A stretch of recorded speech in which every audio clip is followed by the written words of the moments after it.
All right, so we've come across some crazy, strange things before in a lot of these videos, right? But alien tombs? This video says alien tombs and alloy artifacts found in Russia, possibly. I'm gonna lean on maybe not, but who knows? No judgment. I'm just going off the title, so we're gonna check it out. So if you're new, you know what to do. Hit that subscribe button and join the fam. And let's see what they talk about.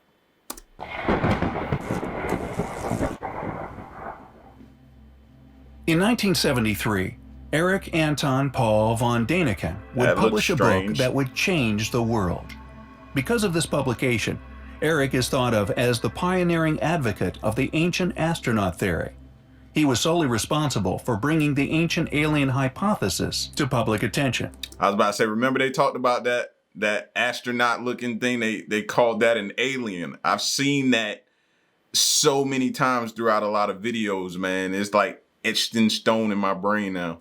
His book, Gold of the Gods, included extensive research regarding a lost and very ancient city buried beneath most of Ecuador. In the book, he would detail talks with a man known as Janos Juan Moritz, a figure who had managed to extensively explore the abandoned ancient underground tunnel systems. The entrance to this forgotten world is entered through the Cueva de los Teos, the Teos Cave.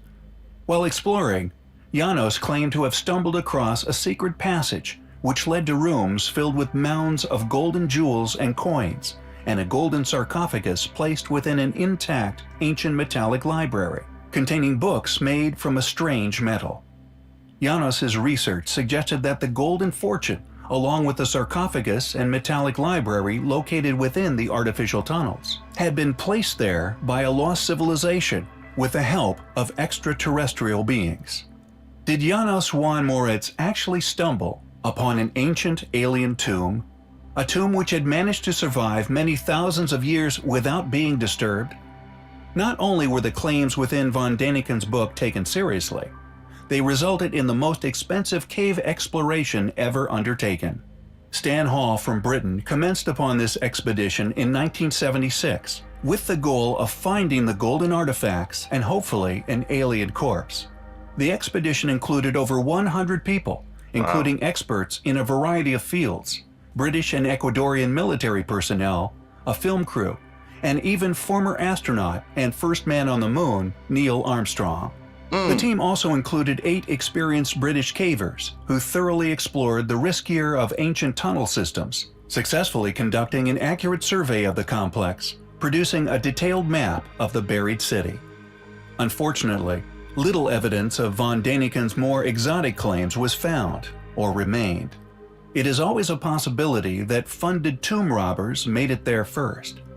It took over a year for Stan Hall to... Y'all think they took an alien tomb, though? Now, don't get me wrong. A lot of things have been taken, and that's why we have all these gaps of information that we need to piece together the answers for history, for the questions that we have.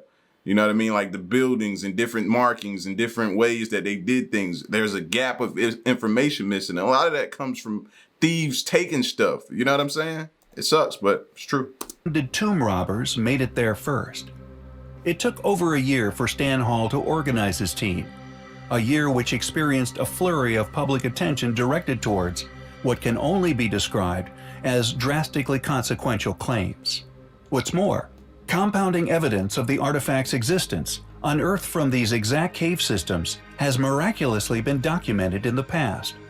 Not only had some of these mythical items been recovered, the artifacts had been bought and collected by a man known as Father Crespi. Father Crespi is considered a saint by some. He was born in Milan, Italy in 1891 and died in 1982. He was a Salesian monk who dedicated his life to worship and charity. He actually lived in the small town of Cuenca in Ecuador for more than 50 years. He did not have much wealth, but what he did have, he used to help the less fortunate. He was an avid collector of what could now be classified as impossible artifacts. He would encourage those who needed money to bring him whatever items they could find within the jungles, and he would pay them for their troubles. Although some are crude forgeries, he still paid them for their efforts. Some, however, brought to him from within these cave systems collaborate the stories of Eric von Däniken. Not only did these particular artifacts collaborate the story, but they were often made from solid gold, exhibited language and visually illustrated culture of an as yet unknown but clearly highly developed ancient civilization. The collection also included several metallic books, inscribed with an exquisite unknown language. Upon Father Crespi's death, his collection was looted by unknown peoples. All artifacts of interest were replaced with obvious forgeries or simply stolen. Upon returning from their unsuccessful expedition, the lead researcher met with Janos Moritz's indigenous source, who claimed that they had investigated the wrong cave. Had the source been paid for his silence? What is interesting is the fact that the team's efforts were not entirely fruitless. Characteristics of the cave systems they explored matched that of the descriptions given by von Däniken. What's more, they actually unearthed zoological, botanical, and archaeological features, items which are unexplainable for the geographical location, unless it was visited by a group of people capable of traveling the seas far before Columbus. What do you think of the Teos Cave's legendary golden burial chamber? Was it all a hoax, or did somebody get there first? Hey guys. You know me, I don't put it past people getting there first and damaging or taking things. So that's what I probably would lean towards. Now, I'm sure you're already aware of the strange incident that once occurred in the small county of Roswell, New Mexico in the year 1947. Subsequently covered up and wiped from the archives of history by the US government's Men in Black. But what many of you might not be aware of is the peculiar report made on July 15, 2008 by the Physical Sciences Department at Eastern New Mexico University in regards to an amazing discovery made at the crash site some years later by auto repairman Robert Ridge. While deer hunting in the area on the 4th of September 2004, Ridge found a chocolate-colored sandstone very close to the crash site with a remarkable worked engraving visible on its front. It has become known as the Roswell Rock, measuring 5 centimeters by 4.3 centimeters and weighing 50.78 grams, with one end twice as thick as the other. The strange pattern has beveled edges and is raised more than 1/8 of an inch up from the surface of the rock. During research attempts to decipher the pattern upon the stone, it was subsequently matched to an extraordinary crop circle, which occurred on August 2, 1996, at Liddington Castle in Wiltshire, England. Coincidence? The formation was made on standing wheat, yet on the rock the pattern is not raised, but beveled, making this stone seem like a matching opposite piece to an as yet unknown puzzle. Lab test results concluded that upon the back of the stone, where 3 pits were visible, was likely where larger grains had fell out over time. However, a pattern was deliberately placed on the back, found with a series of embedded calcite-like crystals in the shape of an X or cross. They also discovered the stone had a strong magnetic attraction, narrowed down to the presence of magnetite. An energy dispersive fluorescence spectrometer, or EDXRF, confirmed the presence of this strange iron material. Anytime I see that or hear something like that, I think something that came from outer space or from another planet or something like that. Strangely, when magnetic influence is over the thickest end of the rock turns counterclockwise. However, when above the lower crescent and circle, the thinnest end of the rock reverses and turns clockwise. Some have concluded this is a deliberately placed riddle in the form of a clue or message. Varying clockwise and counterclockwise plant lays are a fundamental characteristic of authentic crop formations worldwide. 11 years on after he found it, Ridge thankfully still has the stone, which he states is in a safe deposit box most of the time. Apparently, he hasn't tried to sell it, and even agreed to allow Giorgio Tsoukalos of Ancient Aliens to do some testing on it during a 2014 special of the History Channel's In Search of Aliens. When geologist Bill Dolman suggested that Ridge allow he and Giorgio to apply a grinder to the backside of the stone in order to collect some dust for analysis, Ridge reluctantly agreed, but became clearly emotional, even tearful during the process. It would appear Ridge does in fact have a deep emotional attachment to his find, but was cooperating with the History Channel's efforts to try to learn more about it via magnetic testing, CT scanning, and spectroscopic elemental analysis. Thanks to Robert Ridge's diligent efforts, the stone remains in existence. As always, thanks for watching, guys. Take care. The Crystal Skulls, a set of the world's most alluring artifacts, possessing the power to create religions, snaring many a Hollywood figure with their mysticism and rumoured possible alien origins. Firstly, how does one tell a real crystal skull from a fake? There are always artists capable of making and selling things that seem old, says anthropologist Jane McLaren Walsh of the Smithsonian Museum. And she should know. Walsh has seen her share of fakes. In fact, she's probably seen more crystal skulls than anyone else alive, subsequently becoming the leading academic on the subject. A stern skeptic with a ruthless ethic, only the most puzzling will convince Jane. Another major player in the skull game, according to Walsh, was Frederick Arthur Mitchell Hedges, an English stockbroker turned adventurer, who in 1943 began displaying a skull at dinner parties which he called the Skull of Doom. His daughter Anna later claimed that he had found the skull in a ruined temple in Belize during the early 1920s. However, this was later found to have been a lie. Investigations by the Linnean Society of London, a research institute specialising in taxonomy and natural history, revealed that Mitchell Hedges actually purchased his skull at auction at Sotheby's in London in 1943. How it came to be at the auction house, however, was never established. Can't trust nobody these days, man. Which is unfortunate, because the Mitchell Hedges skull, according to Walsh's scrupulous examination, is the only one she has ever had to reluctantly confirm as an authentic crystal skull. What's more, it is the only academically accepted original known within the public archives.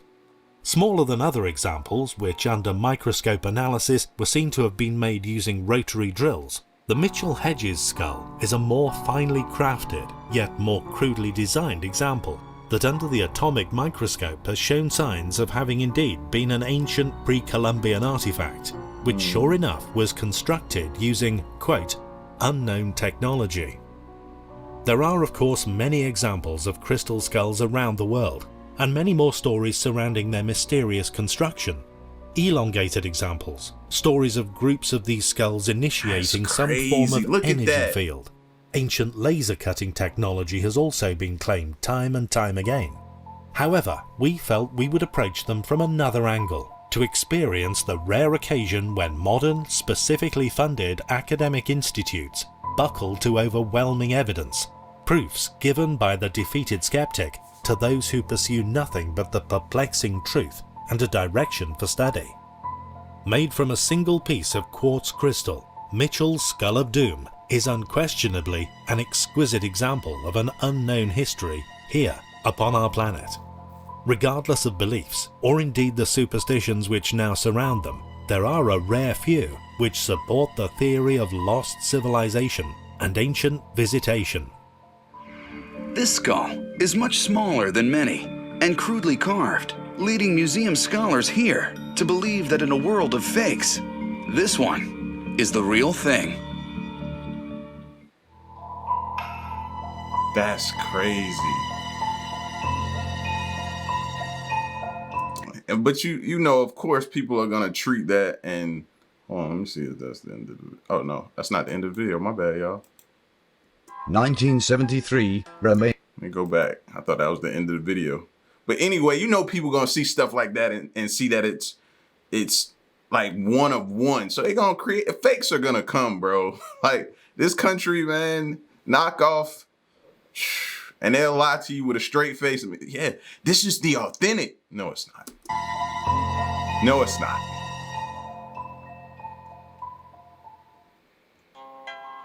(1973), Romania. Workers near the Mur River would uncover an aluminium artifact buried with the remains of two large prehistoric mastodons. In a place known as Aed, about 35 feet deep in the sand, a metal fragment was unearthed, a fragment that would subsequently be covered up by the Romanian government for over 30 years. Ira Kohal, the deputy director of the Romanian Ufologists Association, said laboratory tests originally concluded that it was most likely an old UFO fragment, given that the substances it comprised of cannot be combined with technologies available on Earth, even to this day. The artifact is now on display in the History Museum of Cueva, with a sign saying, "Origin still unknown." The Archaeological Institute of Cueva, who examined it, found it to be made of an alloy of aluminum encased in a thin layer of oxide, composed of 12 different elements. It is 89% aluminium covered by a thick oxide layer. The thickness of this layer is said to be confirmation of the object's immense age. Many skeptics have attempted to explain the artifact away as an elaborate hoax, yet none seem to be able to explain how. Even more interesting is the fact that recently in Russia, a very similar aluminium artifact has been discovered embedded in a lump of coal. Lighting the fire during a cold winter evening, a resident of Vladivostok found a rail-shaped piece of metal embedded in one of the pieces of coal. Mesmerized by his discovery, the responsible citizen decided to seek help from scientists of Primary region. After the metal object was studied by the leading experts, the man was shocked to learn about the assumed age of his discovery. The metal detail was dated at 300 million years old, and the scientists suggest that it was not created by nature but was rather manufactured by an intelligent force. This fragment has been found to be made of a similar composition to the Wedge of Ayad. Are these artifacts proof of visitation by aliens to our planet? Or maybe revealing of our own advanced history? Hopefully one day their mysterious origins will be understood. Yeah, hopefully. But back to what I was saying about the the fakes, man.